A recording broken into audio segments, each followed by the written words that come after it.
Document verification के संबंध में ये दूसरा वीडियो है all India test institute YouTube channel का। और यहाँ आज उन सभी क्वेश्चनों के बारे में डिस्कस किया जाएगा जो कहीं ना कहीं आपके दिमाग में चल रहा है या आपके डॉक्यूमेंट में कोई प्रॉब्लम है या चयन प्रक्रिया से संबंधित जो भी आपके सवाल है, संपूर्ण सवालों पर चर्चा की जाएगी। वीडियो में आगे बढ़ने से पहले फ्रेंड्स मैं आपसे थोड़ा सा एक निवेदन करना चाहूँगा। आप यदि चैनल पर नए हैं तो चैनल को सब्सक्राइब कर बेल आइकन को दबा लीजिए। और यदि आपको हमारे वीडियो अच्छे लगते हैं, हम ऑथेंटिकेट यदि आपको जानकारी देते हैं तो उसके लिए आप इस चैनल को सब्सक्राइब करने के साथ साथ शेयर भी कीजिए, क्योंकि हमें सिर्फ एक ही लालच है, सब्सक्राइब पाना, आपका प्यार पाना, आपका सपोर्ट पाना। इसके अलावा कोई ऐसा लालच नहीं है जिसके लिए हम ये काम करते हैं। तो फ्रेंड्स वीडियो में बढ़ते हैं आगे। जैसा मैं आपको बता रहा हूँ कि डॉक्यूमेंट वेरिफिकेशन से रिलेटेड आपका कोई भी क्वेश्चन है, उन सभी का आंसर मैं आपको ऑथेंटिकेट तरीके से देने वाला हूँ। यदि इनके उत्तर कड़वे हों तो प्लीज़ इग्नोर कीजिए, क्योंकि सत्य बताऊँगा मैं। ऐसा नहीं है कि आप बाहर भर्ती प्रक्रिया से होने वाले हों, इसके बाद में भी मैं आपको बताऊं कि नहीं, आप भर्ती प्रक्रिया से बाहर नहीं होंगे। यदि झूठी जानकारी मैं दूंगा तो उससे मेरा तो ऐसा है कि वीडियो देखने के लिए मैंने बना दिया और आपको पसंद आ रहा था, आप लाइक शेयर सब। और यदि आप कठोर बोलूँगा मैं तो वीडियो छोड़कर चले जाएंगे। वीडियो छोड़कर आप जाएँ चाहे रुकें, लेकिन सत्य है मैं वही बताऊँगा। तो चलिए सबसे पहले शुरू करते हैं क्वेश्चन नंबर 1 से। तो क्वेश्चन हमारा है, क्या चयन जो प्रवर्ग है जैसे कि दिव्यांग श्रेणी, भूतपूर्व सैनिक, अतिथि शिक्षक, आरक्षित प्रवर्ग में परिवर्तन हो सकता है क्या? तो ये जो श्रेणियों का जो चयन में हुआ है और क्या इनका चेंज हो सकता है क्या, ये बात है। आप क्वेश्चन को फिर से समझिए। किसी ने पूछा था क्या चयन प्रवर्ग, जो चयन का प्रवर्ग है कौन सा प्रवर्ग है, दिव्यांग श्रेणी या भूतपूर्व सैनिक या अतिथि शिक्षक या आरक्षित वर्ग जैसे कि SC, ST, OBC, UR, इनमें परिवर्तन हो सकता है क्या? तो इसका जवाब है बिल्कुल शासन से सर्टिफाइड जवाब। मैं जो पुस्तिका होती है चयन पुस्तिका, उसके साथ साथ जवाब दे रहा हूँ, उसी के रेफरेंस से जवाब दे रहा हूँ। तो इसका परिवर्तन संभव नहीं है। कर्मचारी चयन मंडल द्वारा जारी चयन परीक्षा परिणाम डेटा में परिवर्तन की आधिकारिता विभाग को नहीं है। यानी जो आपकी लिस्ट जारी हुई है उसमें परिवर्तन विभाग नहीं कर सकता है, चयन विभाग। जो रिजल्ट परिणाम आपका जारी हुआ है उसका में परिवर्तन चयन विभाग नहीं कर सकता है। अब इस बात से आप सहमत हैं कि रिजल्ट देने वाली संस्था कोई और है और सिलेक्शन करने वाली संस्था कोई और है, इसलिए यहाँ इन शब्दों का प्रयोग किया गया है कि परिणाम डेटा में परिवर्तन की आधिकारिता विभाग को नहीं है। समझ में आया? अगले क्वेश्चन की तरफ हम बढ़ते हैं। अतिथि शिक्षक प्रमाण पत्र कब तक का मान्य होगा? जो दूसरा क्वेश्चन हमारा है कि अतिथि शिक्षक जो हैं उनके प्रमाण पत्र कब तक के मान्य होंगे? तो इसका जवाब है आपका 30 अप्रैल 2026 तक के अनुभव प्रमाण पत्र मान्य होंगे। जो अभी आप इसमें लगाओगे उसमें 30 अप्रैल 2026 तक के प्रमाण पत्र उसमें मान्य होंगे। यदि मई जून में आपका डॉक्यूमेंट वेरिफिकेशन होकर ज्वाइनिंग प्रक्रिया स्टार्ट होती है, तो यदि आगे बढ़ती है तो फिर तारीखें बदल सकती है।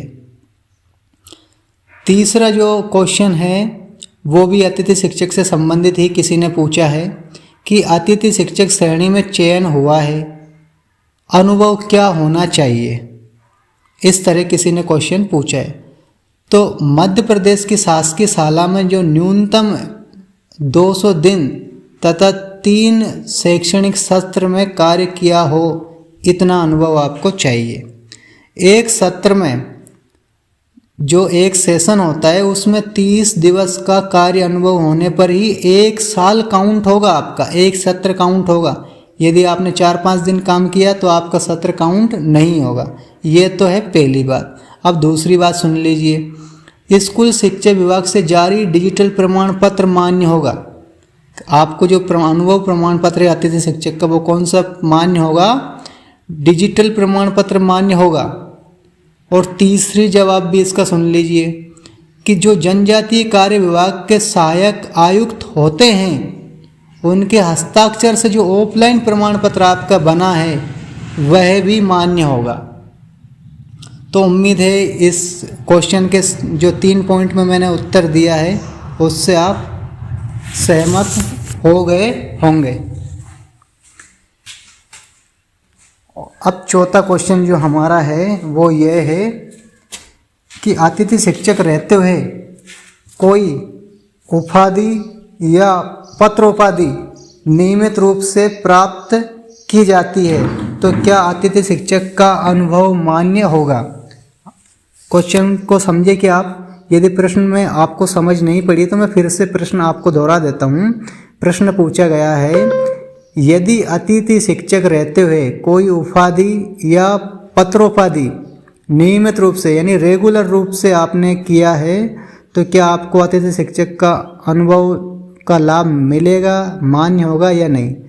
तो इसका जवाब है, जिस सत्र में नियमित विद्यार्थी के रूप में उपाधि या पत्रोपाधि प्राप्त की है तो उस सत्र का अतिथि शिक्षक का अनुभव मान्य नहीं होगा। एक तो इसका जवाब यह है। दूसरा जवाब, शासकीय शाला जिसमें अतिथि शिक्षक का अनुभव प्राप्त किया है उस स्थान, ग्राम, शहर जिस कॉलेज से उपाधि पत्रोपाधि आपने प्राप्त की है वह स्थान, ग्राम, शहर दोनों समान होने की स्थिति में उस सत्र का अतिथि अनुभव मान्य किया जा सकेगा, अन्यथा मान्य नहीं होगा। तो जहाँ आप अतिथि शिक्षक का काम कर रहे हैं वो कॉलेज, वो शहर उसी जगह होना चाहिए जहाँ से आप प्राप्त कर रहे हैं, तो इस स्थिति में मान्य होगा, अन्यथा ये मान्य नहीं होगा। पांचवा क्वेश्चन की तरफ बढ़ते हैं। ये भी अतिथि शिक्षक से रिलेटेड ही पूछा गया है। अतिथि शिक्षक श्रेणी में चयन हुआ है किंतु प्रमाण पत्र नहीं है। अब ये किसी का क्वेश्चन है और इसका हम जवाब देखते हैं। तो मुख्य चयन सूची में अभ्यर्थी अमान्य होगा। अतिथि शिक्षक श्रेणी में चयन हुआ किंतु प्रमाण पत्र नहीं है, उस स्थिति में क्या होगा?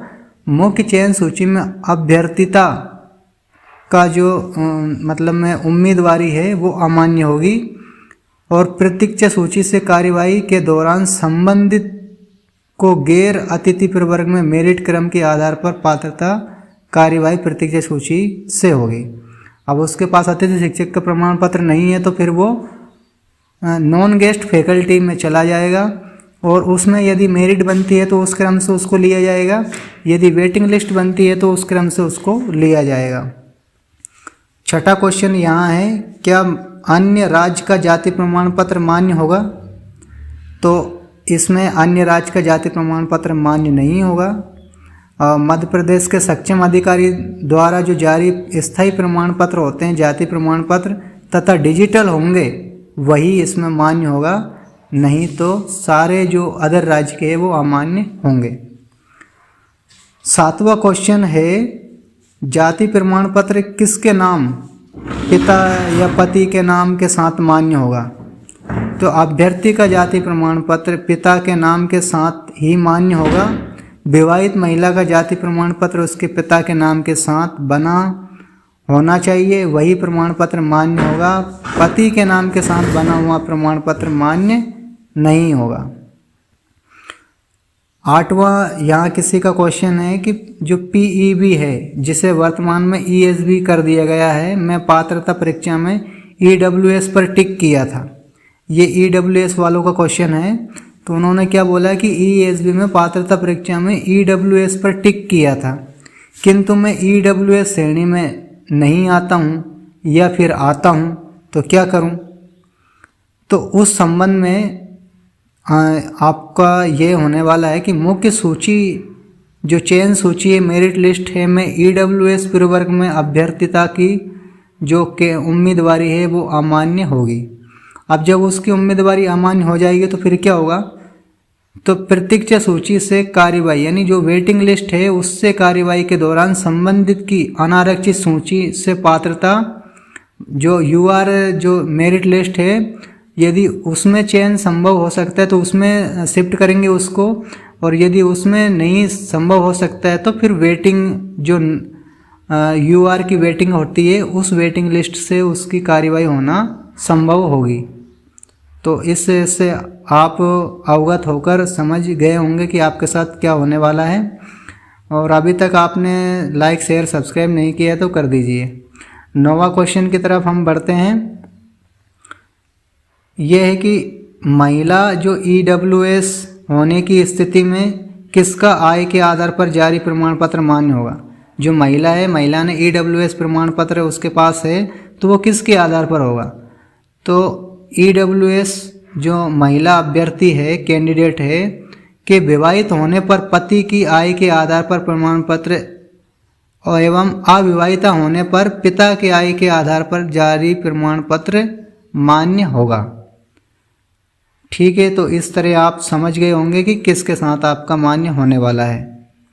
क्वेश्चन नंबर 10वां है यहाँ, किसी ने ESB की पात्रता परीक्षा में त्रुटिवश SC पर टिक किया था जबकि वह ST में आता है या फिर आती है या उसे ST में नियुक्ति मिलेगी, तो क्या उसे ST में नियुक्ति मिलेगी क्या, तो उसका जो जवाब है ये है कि जो मुख्य चयन सूची है, जो मेरिट लिस्ट है, मेन मेरिट लिस्ट में आरक्षित प्रवर्ग में अभ्यर्थिता अमान्य होगी।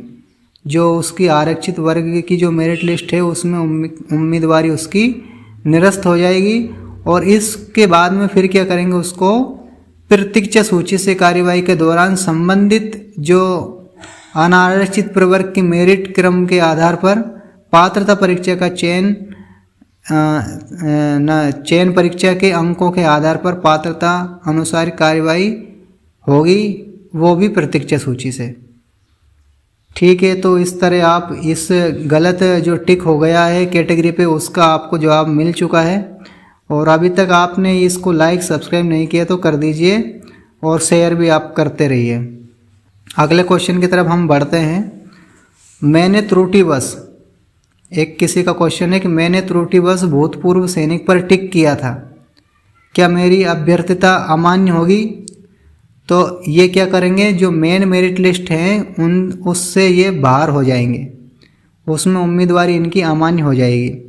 और फिर उनके साथ क्या होगा, तो उनका साथ वही होगा जो वेटिंग लिस्ट है, जिस प्रवर्ग की वेटिंग लिस्ट है उसी प्रवर्ग के आधार पर इनकी कार्यवाही जारी रहेगी। अगला जो क्वेश्चन है 12th नंबर का 12वां क्वेश्चन है, दिव्यांग का प्रकार त्रुटिवश गलत अंकित हुआ है, क्या दिव्यांग का प्रकार संशोधित किया जा सकता है।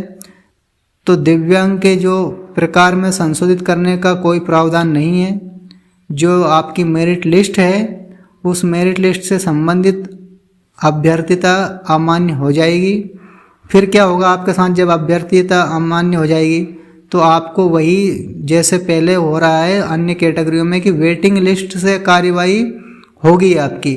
यदि आपके नंबर अच्छे हैं तो मेरिट में भी हो सकते हैं, और यदि नंबर कम है तो फिर वेटिंग में भी आप जा सकते हैं, और वेटिंग से बाहर भी आप हो सकते हैं। जो क्वेश्चन नंबर 13 है, जो 13 नंबर का है, वो किसी ने पूछा है कि मेरे पास दिव्यांग प्रमाण पत्र अस्थायी है, क्या वह मान्य होगा। तो इसका जवाब ये है कि मुख्य चयन सूची में दिव्यांगता के अस्थायी प्रमाण पत्र के आधार पर संबंधित की अभ्यर्थिता अमान्य की जाएगी। यानी आपके पास अस्थायी दिव्यांग प्रमाण पत्र है तो जो मेरिट लिस्ट से जब चयन सिलेक्शन के जो प्रोसेस है उस समय आप अयोग्य हो जाएंगे, और फिर इस स्थिति में आपके साथ में वही होगा कि जो गैर श्रेणी होती है दिव्यांग की, जो आप जो नॉन दिव्यांग जिसे बोल सकते हैं कि बिना दिव्यांग वाली जो मेरिट लिस्ट है उसके अनुसार पात्रता अंक यदि आपके हैं तो उस आधार पर आपके साथ कार्यवाही होगी, या तो मेरिट लिस्ट से या वेटिंग लिस्ट से। जो क्वेश्चन नंबर आपका 14वां है, किसी ने पूछा है कि एक सत्र में 2 उपाधि अर्जित करना मान्य है अथवा नहीं। तो इसका उत्तर यह है कि 2 नियमित उपाधि होने पर आपकी जो उम्मीदवारी है वो निरस्त हो जाएगी, और एक नियमित उपाधि आपके पास है और एक आप प्राइवेट हैं तो अभ्यर्थिता आपकी मान्य होगी। अगर दोनों रेगुलर है तो आपकी उम्मीदवारी निरस्त हो जाएगी। जो 15वां क्वेश्चन है वह यह है कि केंद्रीय जो सेवाओं हेतु जारी केंद्र द्वारा जारी प्रमाण पत्र क्या मान्य होगा? तो ये मान्य नहीं होगा। जो अगला 16वां क्वेश्चन है किसी का, महिला अभ्यर्थी के विवाह उपरांत उपनाम में परिवर्तन। जो महिला है, महिला अभ्यर्थी के विवाह के उपरांत जब महिला वो विवाहित हो जाती है उसके उपरांत नाम में परिवर्तन के संबंध में ये क्वेश्चन किसी ने पूछा है। तो उसका यह है कि उपनाम परिवर्तन का शपथ पत्र लिया जाएगा, इतने में उनका काम चल जाएगा और मेरिट लिस्ट से बाहर नहीं होंगे, ये सिलेक्शन प्रोसेस में ही रहेंगे। क्वेश्चन नंबर 17, क्या बोनस अंक हटाने पर शेष अंकों के आधार पर चयन की पात्रता परीक्षा होगी?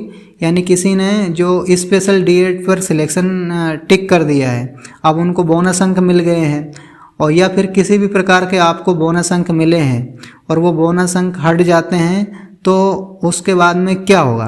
तो यदि बोनस अंक आपके हट जाते हैं तो उसके बाद में आपकी पात्रता नहीं होगी और आप मेरिट लिस्ट से बाहर हो जाएंगे, वेटिंग लिस्ट से भी आपको बाहर कर दिया जाएगा, और इस तरह से आप इस भर्ती प्रक्रिया से बाहर हो जाएंगे। मुझे उम्मीद है कि ये जो मैंने आपको ऑथेंटिकेट जानकारी दी है, जो 2025 की काउंसलिंग में अपनाई गई है ये प्रक्रिया, इससे आप को काफ़ी जानकारी मिली होगी और ये जानकारी आपको अच्छी लगी है। तो अभी तक चैनल आपने सब्सक्राइब नहीं किया तो सब्सक्राइब कर बेल आइकन को दबा लीजिए और इस चैनल को ज़्यादा से ज़्यादा शेयर कीजिए ताकि लोगों के भ्रम दूर हो सके।